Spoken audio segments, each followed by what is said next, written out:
SydCarmy is not in a good position at the end of Season 3 of The Bear, and neither are Sydney and Carmy. The connection between them has broken down to an extent. The sense of community that existed in the kitchen has broken down. It is important, I think, for these characters that they work to repair this sort of discontinuity, this sort of brokenness that has developed. What has defined these two, at least as friends, and perhaps as having the potential for something more, is their ability to constantly talk with each other, to constantly try to relate to each other and to understand each other, and to try to make each other's lives better. They are two people who can have what is an incredibly intimate scene just working on a table because they're simply willing to be that open to each other. But in Season 3, that openness breaks down. They spend much less time around each other, and the time they do spend around each other, they're more guarded. There is much that Carmy does not reveal to Sydney, and Sydney, for her part, does not reveal that she is seriously considering leaving. Leaving him, leaving the restaurant.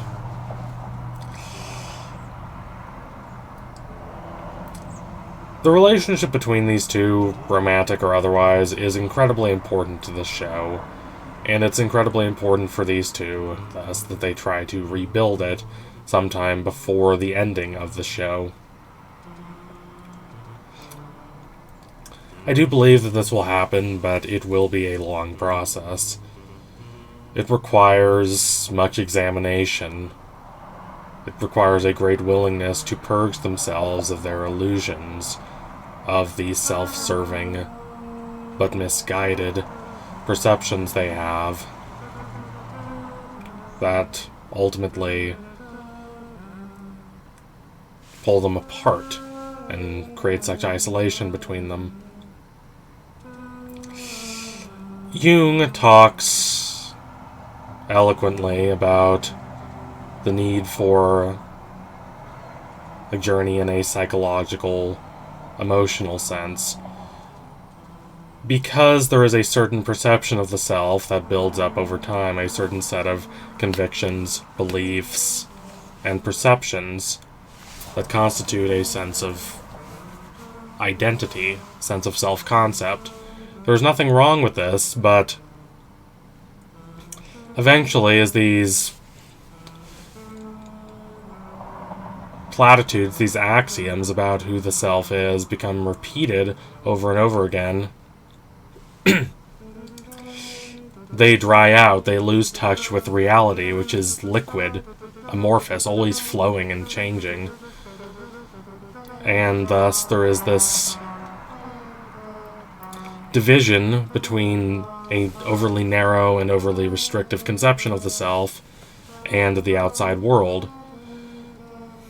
A journey for Jung is not a physical quest, though it is manifested that way in a lot of the old myths. It's primarily emotional and psychological. It is a willingness to break down these preconceived notions of who one is and what one wants. This can be dangerous, as it can cause the basic idea of the self to be put in jeopardy, and at some points even completely collapse. But this is ultimately necessary because the self needs to understand the world as not oppositional and antagonistic to the self, but innately connected to it. What the self initially sees as strange and mysterious and other is, in truth, incredibly connected. Accepting and understanding the inevitable links between the self and others, and a greater sense of community, and building a more robust and healthier sense of self is ultimately necessary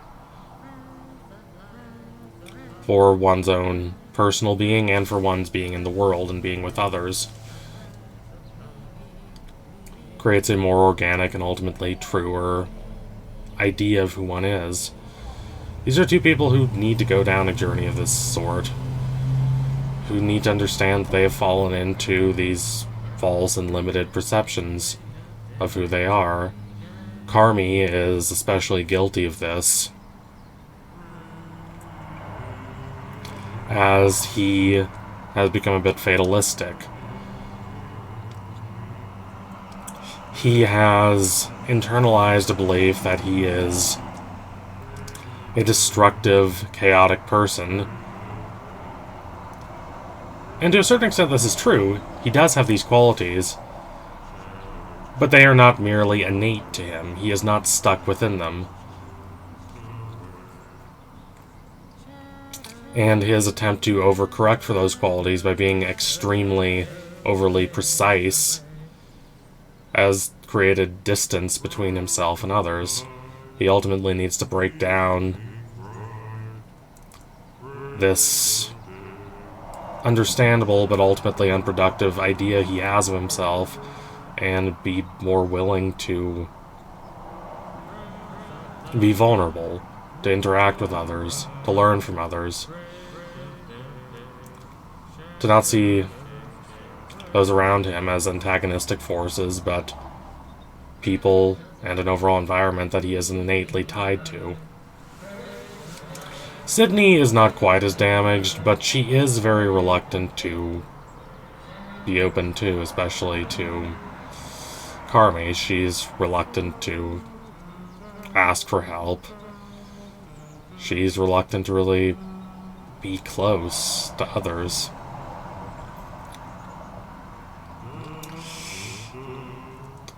I am not saying I want everyone in the show to suddenly become very mushy-gushy and just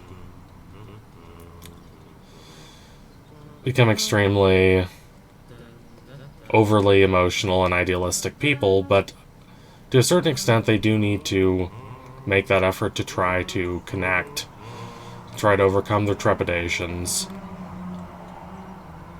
to try to discard a lot of these false and limited ideas of who they think they are and attempt to really try to connect and become closer to others.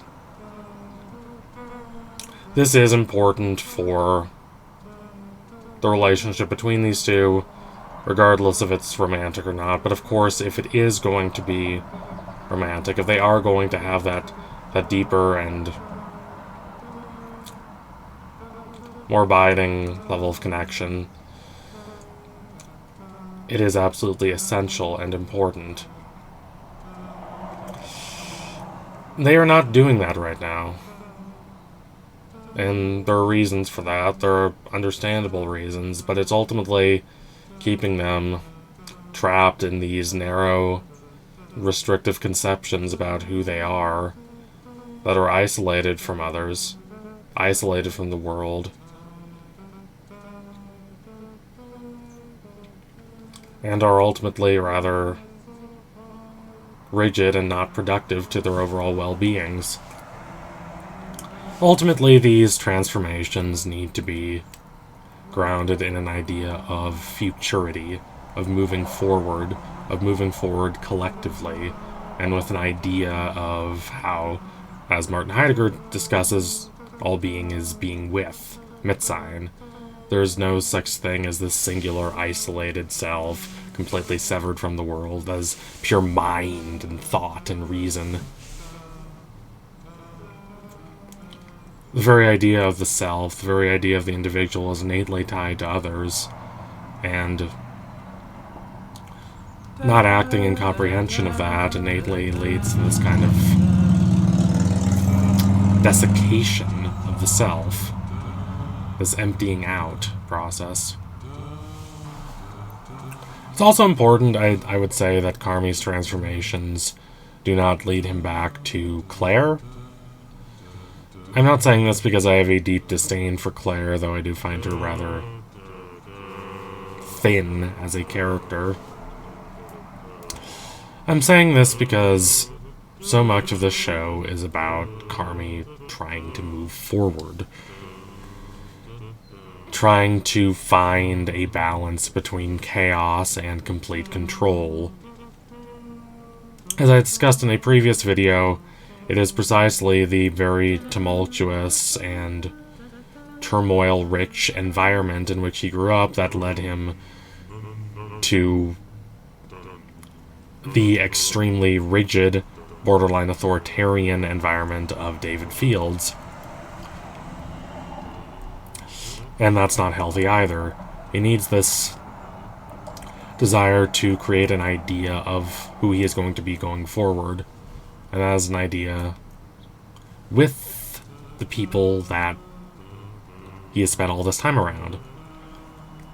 Particularly Sydney.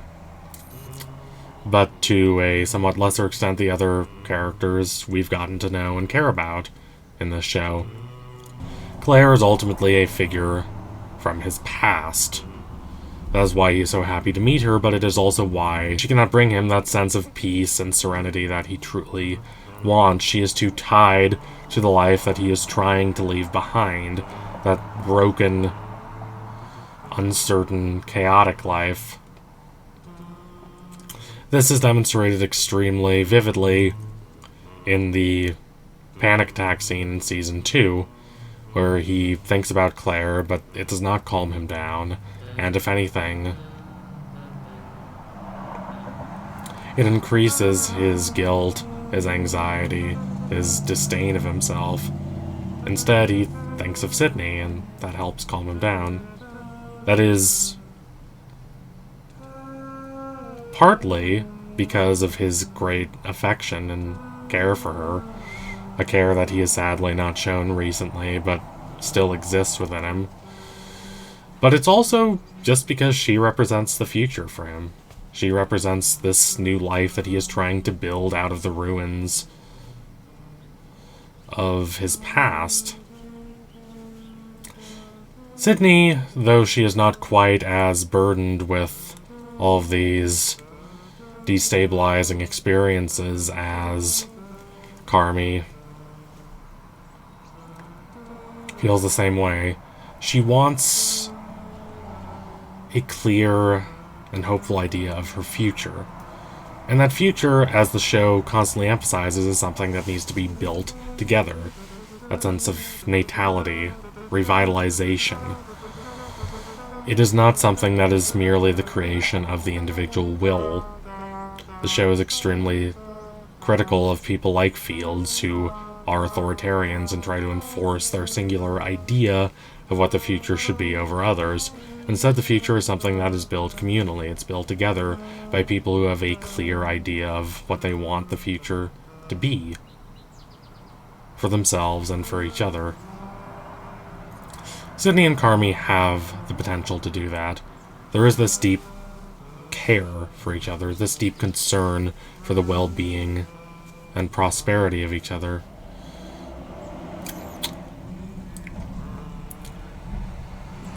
They do deeply care for each other and even love each other. Whether that love is romantic or not, we will have to see.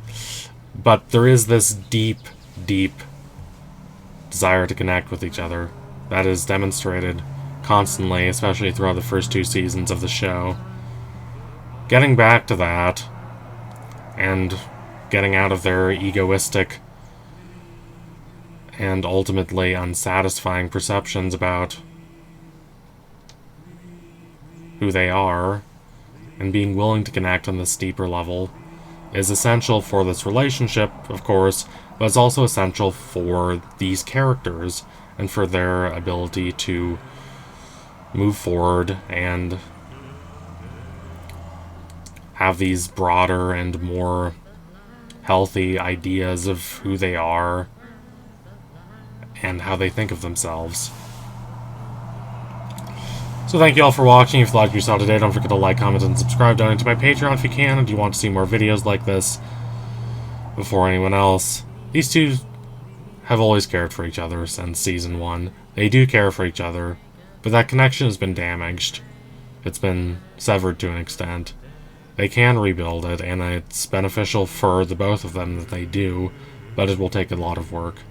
So anyway, tune in soon for my next analysis. It will be coming soon, I promise you that. Thank you all again. Adios, comrades.